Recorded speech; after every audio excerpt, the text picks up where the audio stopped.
I've got a booth showing up next week for a different project. It's not really entirely for voiceover, but I kind of fancy taking a run at some auditions.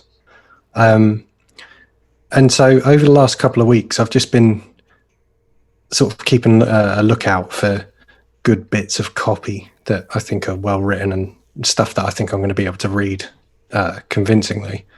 And just sort of pulling those together with the idea of I'll just take an afternoon, take a rip through all those and build myself a fake demo reel.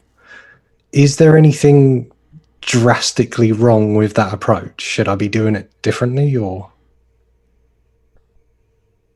It's not drastically wrong. I mean, if you're looking at this from a hobbyist perspective and you're just kind of, going to keep your day job kind of thing and you want to just play around and see what happens. Yeah, I'm works. just experimenting. It's another income. Yeah, why not? Potentially. I mean, like I said, my husband did a couple of audiobooks. Yeah. And you would be shocked at the number of people on acx.com who will put up their commercial demos or their e-learning demos or their promo demos. And it's like, this is an audiobook site. Nobody wants to hear your commercial radio copy. We don't care. Put up a demo that demonstrates you reading some kind of audiobook.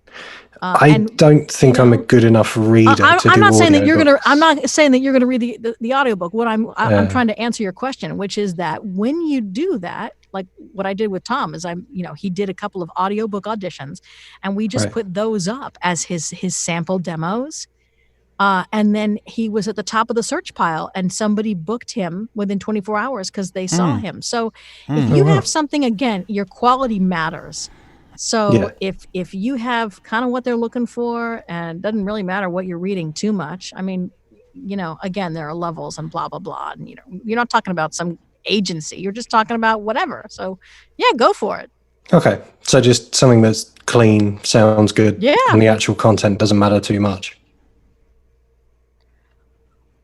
I think it depends on what you're trying to achieve, but ultimately, and where you're putting it, if you're trying to make a reel, in a lot of places, they're going sort of toward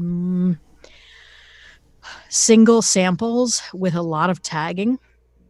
Okay. So, actually putting up almost an entire 30-second radio ad, but you're tagging it as a radio ad, and it's a radio ad where you sound like a millennial, happy, upbeat, versus the radio ad where you sound like you're doing a healthcare read for an insurance company. And you know what I mean? Like, to do a radio ad for a law firm where you're talking about car accidents is different than doing it for, your local department store, right? So you can put both of those on a demo reel, or you can make two separate samples and you can put them up and tag them separately, and they're more searchable. This is when we get into the work of voiceover, which is sort of all the administrative stuff and the tagging, all of this SEO and keywords that, make you jump out when you have all that stuff done. I mean, I'm pretty good at tagging. I don't think I'm going to convince anybody that I'm happy or upbeat, but yeah, okay, I'll keep an eye on the tagging.